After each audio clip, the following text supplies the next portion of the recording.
अस्सलाम वालेकुम अदू किधे आए वा वे? वालेकुम सलाम। अदू ये दाने चावल आए होते हैं।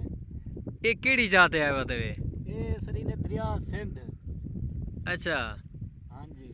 ये वाला किवें तुसा इथो बेटी चो काट के वेंदे वे दाने भूं कणक जो राधी पवे? अदू ये बेड़ी खड़ी भई ओ आंदी पई है वो भेड़ा लड्डी वदे बकरियां ते भेड़ा। अच्छा बाजार बैठे वो आसन वाला सा लड वेसू वाली वापस वो पोल ले दे पवे। जया पोल को बुलाई बंद के ना दे। अच्छा इडो रास्ता कायरी बारिश आई पई है। अच्छा यूं बेड़ी वास्ते बैठे इंतजार हूं वो सामने को हो आंदी पई वे। हुन ई बेड़ी दा जो इंतजार करंदे बैठे वे ये बेड़ी कितना टाइम लाडे सी? ये अदू लाडे सी पौना घंटा आधा घंटा लाडे सी।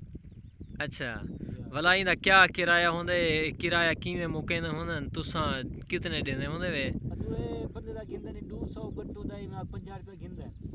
अच्छा ये पारो 60 दा एक चक्कर है मैं 1500 गिंदे। अच्छा हां ठीक ठीक ये राड़ किवें राधी आवे इथां क्या हिसाब किताब है इथां? अदू ये दाणे मोल गिदे से कोई पता कानी था किवें रहे न किवें हिसाब है। अच्छा मतलब तुसा इथां मोल गिनण आंदे होंदे वे? मोल गिनना है। अच्छा हां ठीक ठीक हाँ तू हुण दे हाल ये बेड़ी ते नज़र आंदी पई हुण ये वधिया दोस्तों बेड़ी ते असां हुण ही भिरा कन्नै पुछदे हैं ये बेटी भिरा है ते हुण इंदे कन्नै पुछदे हैं हुण असां चौखी देर बाद जेड़ा ना अपनी मंजिल ते पहुंची बेड़ी। इतना लग वैसे 15-20 मिनट लग वैसे। अच्छा पौना घंटा थी इंतजार बैठे आते हैं। जय जय ये हुण तकरीबन असां 40 मिनट 45 मिनट इंतज़ार कर चुके हैं। एक साढ़े सामने ये बेड़ी खड़ी है ते एक जड़ा ना ये सामने आंदी पई है।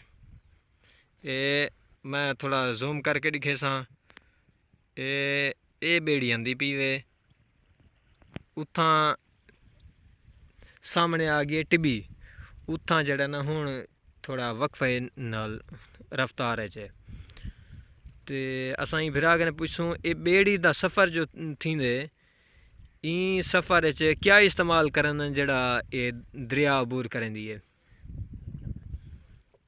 जनरेटर चलन मतलब अपने लत्तें नाल किवें ये सफ़र करके आंदन? जनरेटर होंदे ये जो जनरेटर होंदे ये क्यों लगा खड़ा को पक्का। अच्छा पक्का पानी जलेंदे वाला ठीक है वाला हैंडल मोड़े ने। ठीक है हां अच्छा ठीक ठीक ये हुण कितना सवारियां चा सकदी है एक चक्कर च जेड़ी ये बेड़ी बनी हुई है? अब बंदे को चाह वेनी है 15-20 बंदे होंदे उन्हें चाह वेंदी है।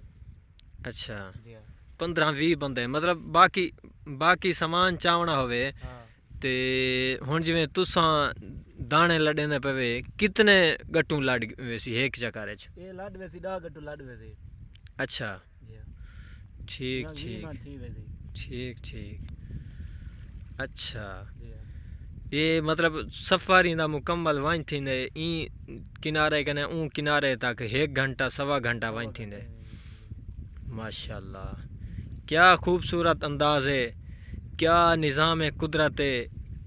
ये सामने थोड़ा मैं जूम करे सा लेकिन नज़र दा बहु घट हो सी ये असां बैठे से गाजी घाट पुल दे सीधा सामने।